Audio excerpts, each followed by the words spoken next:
বন্ধুরা সবাই কেমন আছেন? আমি চলে আসলাম একটি চকে কিভাবে ধান কাটে সেটা আপনাদের দেখাবো। আমার পিছনে দেখতে পাচ্ছেন ধান কেটে ধানের যে খড় বা আমরা খ্যার বলি, সেই খড় বা খ্যারগুলো কিভাবে সাজিয়ে রাখছে দেখেন মেশিন দিয়ে কেটে।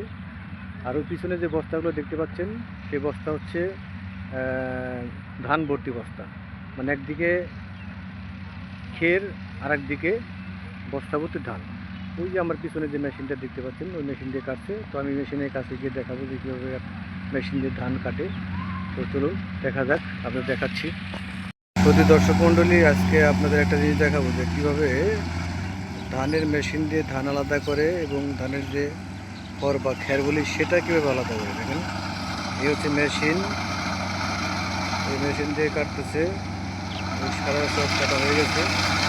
দেখেন কি সুন্দর ধানগুলোকে কাটছে।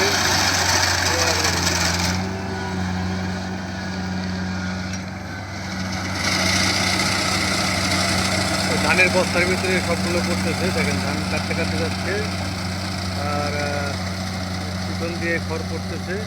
আর ওই বস্তার ভিতরে ধানের অরিজিনাল যে ধান সেটা বস্তা ভর্তি হইতেছে।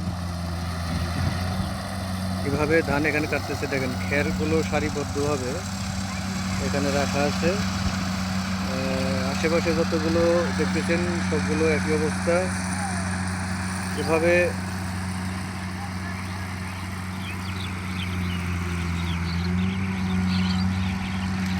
সারা চক, চককে চক আমরা ক্ষেত বলি, ওইভাবে ধান গোলা ভর্তি করে রেখেছে। দেখা যাচ্ছে এগুলো সবই কাটা। দেখেন কত সুন্দর করে মেশিনটা আসে, সুন্দর করে ধানের আটি সহ কেটে একদম সাইজ করে প্যাকেজিং করে রাখা হয়। দেখতে পাচ্ছি না, দেখাচ্ছি ওই যে বস্তা, ও ধান কাটতেছে আর বস্তা ভর্তি করতেছে।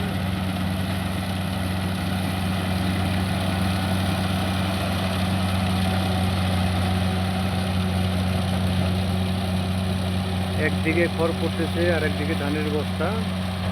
এই যে ধানের যে বস্তা দেখতে পাচ্ছেন, ধানের বস্তাগুলো ভরতেছে।